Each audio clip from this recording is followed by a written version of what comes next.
Hello and welcome to episode 3 of the Academic Skills Development Series. Today we're going to be looking at critical reading. With me is Dr. Luke Howie, who is a senior lecturer in politics in the School of Social Sciences. Luke, just to get us started, what is critical reading? Critical reading is something that doesn't come naturally, Jarrett, I don't think, to people. It's something you have to learn. It's like any kind of skill. It can be adapted, it can be evolved, and it will get better over time. A critical reading suggests, I think, that you're not willing to take a text at face value. You're willing to interrogate a little bit more, to dig down a little bit deeper, to understand perhaps what motivates the text, what motivated the author of the text, to understand the context better, the historical relevance, the cultural relevance, the social, racial, gendered relevance of a particular piece of writing. Once you begin to ask those kinds of questions, you're already on a pathway towards being much more critical in the way you think about things. So, Luke, sometimes we talk about active reading and passive reading. What is active reading, and what kind of strategies might the students employ to read actively?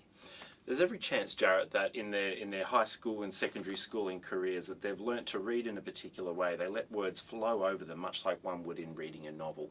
I would call that a passive type of reading. And active reading is a much more engaged reading of any particular piece of text. One of the ways I always read more actively was to take really diligent notes as I went through a piece of writing. Some of those notes will be paraphrases where you summarise a piece that you've written or a paragraph you've just read, And another way of doing that is to record actual quotes, put the quotation marks around the quote and list a full citation at the end of that section. That way, as you read, you're not letting the words flow over you, you're engaging with them in a very direct way. The double benefit of that is that when assignment time comes along, all of a sudden you've got passages of text that you've already written and you can reuse in your assignment work. Excellent. Some very good advice there. I hope so. So, Luke, why is it important to read critically? It's so important, Jarrett, because a failure to read critically can leave a whole series of important questions and important answers left uncovered. For example, recently a British-based academic made some really thoughtless comments about the history of Ireland, and she suggested, quite erroneously I would argue, that the British government, whilst they did terrible things in Ireland, it wasn't deliberate. The reality is that's a pretty biased way of viewing what was a very serious historical problem. In the USA right now as well, people will often criticise those people, often white and older academics, who fail to recognise the problems of race and discrimination in the American cultural system. As a theorist you might learn about in first year, Loic Vaconte has argued, racism is inscribed in the system itself, within government, within institutions. And if we fail to think critically, we might commit the crime of omission. We might forget to include really important and relevant things simply because we were a bit lazy or a bit tired that day when we were reading our work. A diligent and critical approach and critical thinking when doing our work can allow us to be aware of things that might often get ignored when we're not looking carefully enough. Excellent. I think that goes back to your point about focusing on the broader structural context as well. Again, that's so important. Keep in mind that when someone writes a journal article, they only have to write an 8,000 word piece, which means they're forced to leave a lot of stuff out.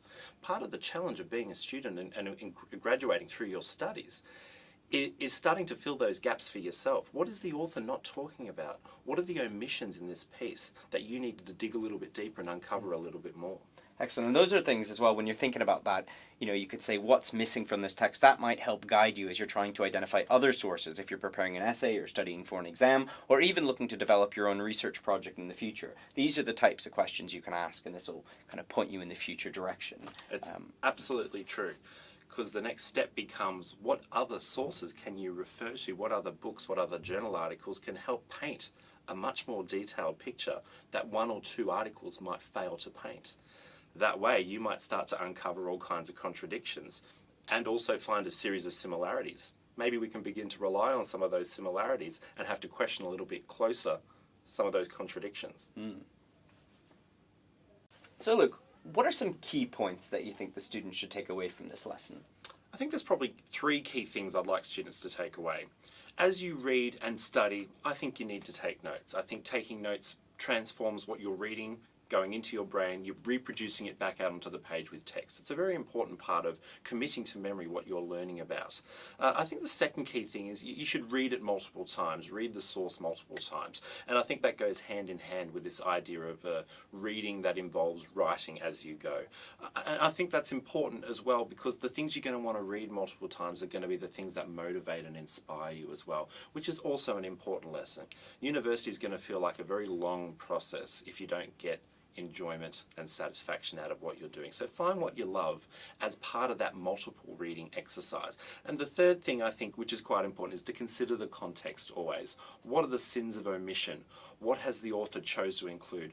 What has been the restrictions in, say, an 8,000 word journal article that has meant the authors had to gloss over certain things? You can be the one that interrogates a little bit more closely those things that the author didn't have time to think about or talk about.